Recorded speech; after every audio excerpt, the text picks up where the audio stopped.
Kekuatan pikiran.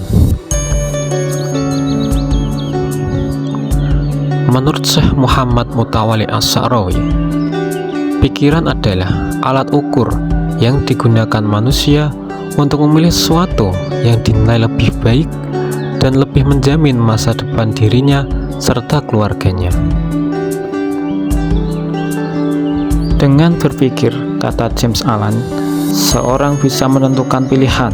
Sedangkan dalam psikologi sosial, ilmuwan mendefinisikan berpikir sebagai bagian terpenting yang membedakan manusia dari binatang, tumbuhan, dan juga benda mati.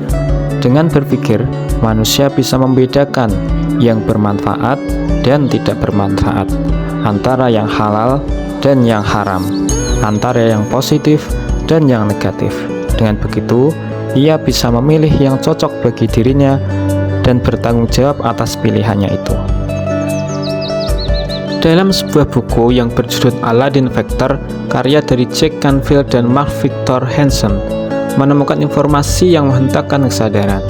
Dalam buku itu disebutkan bahwa setiap hari manusia menghadapi lebih dari 60.000 pikiran. Satu-satunya yang dibutuhkan adalah bagaimana mengarahkan pikiran tersebut. Jika arah yang ditentukan bersifat negatif, maka sekitar 60.000 pikiran akan keluar dari memori ke arah yang negatif. Sebaliknya, jika pengarahannya positif, maka jumlah pikiran yang sama juga akan keluar dari ruang memori ke arah yang positif pula. Pada tahun 1986, penelitian Fakultas Kedokteran di San Francisco menyebutkan bahwa lebih dari 80% pikiran manusia bersifat negatif. Hasil penelitian ini memperkuat pernyataan bahwa nafsu itu cenderung menyuruh pada keburukan. Dengan hitungan sederhana, 80% dari 60.000 pikiran berarti setiap hari kita memiliki 48.000 pikiran negatif. Semua itu turut mempengaruhi perasaan, perilaku, serta penyakit yang menderita jiwa dan raga kita. Jika demikian, kita harus ekstra hati-hati dalam memilih pikiran di benak kita. Sekarang, saya ingin bertanya kepada Anda. Coba Anda renungkan dan cari jawabannya.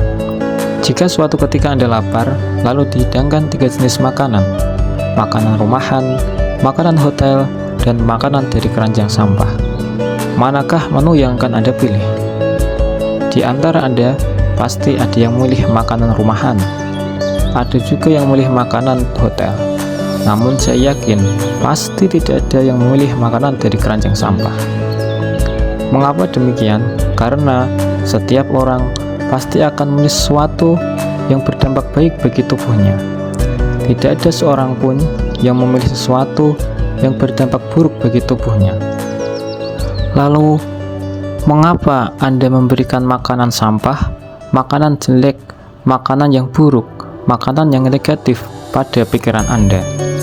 Nah, kini saatnya kita memilih berbagai pikiran, seperti halnya kita memilih makanan yang kita santap dan pakaian yang kita kenakan, sehingga kita bisa terus berpikir positif, berperilaku positif, dan menghasilkan hasil-hasil karya yang positif.